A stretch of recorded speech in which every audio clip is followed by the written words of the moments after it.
রাসেল ভাবছে তাহলে কি নাসরিন আমাকে ভুলে গেছে। রাসেল আর সইতে পারছে না নাসরিনের নীরবতা, তাই সেখান থেকে এক মুহূর্ত অপেক্ষা না করে চলে আসে বাসায় পৌঁছে ভাবতে থাকি যাকে পাবার জন্য আজ 4টা বছর ঢাকায় আসি সে কিনা আমাকে চিনতে পারছে না। মানুষ কিভাবে পারে এত সহজে প্রিয়জনকে ভুলতে, কি করে পারে এত নিষ্ঠুর হতে। দেওয়ালে টাঙানো নাসরিনের ছবিটা হাতে নিয়ে বলতে থাকি কি হবে আর ঢাকায় থেকে, তোমাকে যদি নাই পাই কিসের জন্যই থাকবো এই ঢাকা শহরে। টেলিফোনে ওর মায়ের কাছে ফোন দেয়। রাসেল ঢাকায় আসার পরে একটাবারও টেলিফোনে কল করেছিল ওর মায়ের কাছে এইচএসসি পরীক্ষার রেজাল্ট জানতে, তারপর আর কোনোদিনও যোগাযোগ করে নাই বাড়িতে।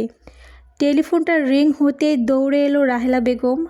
রাসেল বাড়ি থেকে চলে আসার পর ওই বাড়ির টেলিফোনটা একবার উপর দুবার বাজার সময় পায় না, তার আগেই রিসিভ করে কানে তুলে নেয় রাহেলা বেগম, কারণ মায়ের মন সবসময় ব্যাকুল হয়ে থাকে সন্তানের জন্য। তাই টেলিফোনটা একবার বাজলে তিনি মনে করে ওই বুঝি রাসেল ফোন দিল। আজও তার ব্যতিক্রম ঘটল না। রিসিভ করে কানে তুলে দিতে অপর প্রান্ত থেকে সালাম দিয়ে বলল, মা আমি রাসেল। রাসেলের কথা শুনে কান্না ভরা কণ্ঠে রাহেলা বেগম বলল, কেমন আছিস বাবা, তোর শরীরটা ভালো তো? নাসরিনকে খুঁজে পেয়েছিস? কবে আসবে তোরা? মায়ের ব্যাকুলতা শুনে টেলিফোনের অপর প্রান্ত থেকে অশ্রু ভেজা চোখে রাসেল বলল, মায়ের কোনো কথার উত্তর না দিয়ে শুধু বলল, মা কাল আমি আসছি। টেলিফোনটা রেখে দেয়। রাসেলের চোখে ঘুম আসছে না, মনের ভিতরে বিভিন্ন ধরনের কথা কল্পনা জল্পনা হচ্ছে। অনেক সময় ভাবছে আত্মহত্যা করবে সে, কেননা যার জন্য এত ত্যাগ এত অপেক্ষা, আর সেই কিনা তাকে চিনতে পারলো না। আবার ভাবে আল্লাহর তৈরি এই দেহ প্রাণটাকে কোনো অধিকার নেই আমার শেষ করার। যে তৈরি করেছে আমাকে সেই আমাকে ধ্বংস করবে, কিন্তু তার বুকের ভিতরে যে আগুন জ্বলছে তা কিছুতেই নেভাতে পারছে না। এখন সে কি করবে কিছুই ভেবে পাচ্ছে না। তাই পরিশেষে লিখতে বসে 2টি চিঠি লিখে ফেলে, একটা নাসরিনের জন্য, অপরটি অব্যাহত পত্র। রাসেল পরের দিন অফিসে গিয়ে বসের টেবিলে অব্যাহত পত্রখানা রেখে নিজের টেবিলে গিয়ে দেখে নাজমা এসে বসেছে অফিসে। নাজমা রাসেলকে দেখে মুখ ভার হাসিতে জিজ্ঞেস করলো, কেমন আছেন? রাসেল বলল, ভালো নয়। কেন? রাসেল বলল, যার জন্য এত কিছু সেই কিনা আমাকে চিনতে পারলো না। নাজমা বলল, কে সে? কেনই বা আমাকে চিনতে পারলো না? রাসেল নিশ্চিত হতে চায় না সে নাজমার রুমের ওই মেয়েটা সত্যিই নাসরিন কিনা। নাজমাকে প্রশ্ন করলো, আচ্ছা আপনার রুমের ওই মেয়েটা কে? নাজমা বলল, কেন? নাসরিন আমার ছোট বোন। রাসেল বলল, সে কি আপনার ছোট বোন? আরে বাবা না, ওর বাড়ি নেত্রাকোনা। এই ভিত্তিবোনের ওর আপন বলতে কেউ নেই, মা ছিল মারা গেছে। কিন্তু কেন বলুন তো? রাসেল বলল। নাজমা আর কথা না বাড়িয়ে অপর চিঠিটা নাজমার হাতে দিয়ে নাসরিনকে বলল দিতে। অফিস থেকে বেরিয়ে সোজা বাসায় গিয়ে বেডিংপত্র নিয়ে একটা ট্যাক্সি ক্যাব ভাড়া করে রওনা দেয় বাস স্ট্যান্ডের। রাসেলের এই হতচ্ছাড়া প্রশ্ন শুনে নাজমা চমকে উঠে, আবার চোখে রাসেলের বেরিয়ে পড়ার দৃশ্য দেখে চিঠিটা খুলে পড়তে শুরু করে। মিস নাসরিন, আশা করি ভালো আছেন। ওই হৃদয়ে তপ্ত মরুভূমিতে নিজ হাতে রোপণ করা গোলাপ গাছগুলো মলিহীন হাতে পানি না পেয়ে ফুটতে পারেনি কোনো ফুল, তাই আর শুভেচ্ছা দিতে পারলাম না, এই জন্য আমি দুঃখিত।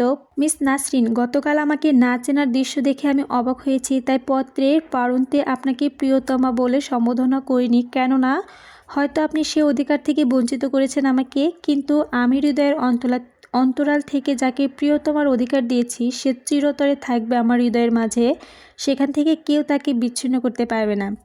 মিস নাসরিন, আপনি হয়তো একদিন আমাকে বলেছিলেন ভালোবাসা বেঁচে থাকে বিশ্বাসে, আর সেই বিশ্বাস নিয়ে আমি ছুটে এসেছিলাম 345 কিলোমিটার দূরে। কিন্তু কোথায় সেই বিশ্বাস, কোথায় সেই ভালোবাসা?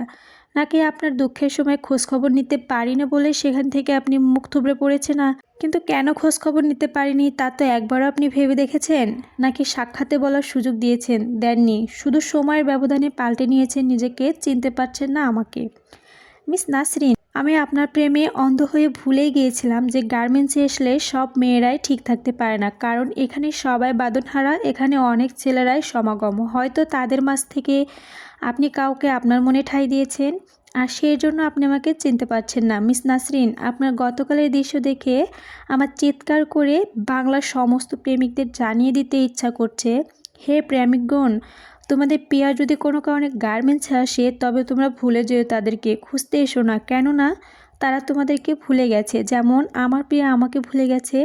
মিস নাসরিন, আপনি যখন আমার এই চিঠিখানা পাবেন তখন হয়তো আমি আর থাকবো না মমতাময়ী পাষাণপুরী এই ব্যস্ত ঢাকা শহরে, পা বাড়াবো গ্রামের দিকে, মিস নাসরিন, রাগের মাথায় অনেক কিছু লিখে ফেললাম। অন্তত একজন অজানা মানুষ ভেবে ক্ষমা করে দিন। ভালো থাকবেন। আপনার আগামী দিনগুলো যেন আরও সুখময় হোক, এই কামনায় বিদায়। ইতি আপনার অপরিচিত একজন রাসেল। চিঠিটা পড়ে নাজমা বুঝতে পারে নিশ্চয়ই সেই নাসরিন যার কথা বলেছিল। এখন বাসায় চলে যায় নাজমা। বাসায় পৌঁছে দেখে নাসরিন অফিসে যায়নি, বিছানায় শুয়ে আছে। গতকাল রাসেলের সঙ্গে দেখা হওয়ার পরেই রাসেল না চেনার ভান করে ওর বিবেকের কাছে নানানবিধ প্রশ্নের সম্মুখীন হয়েছে। সেই সাথে মনের মধ্যেও তোলপাড় করছে অনেক কথা।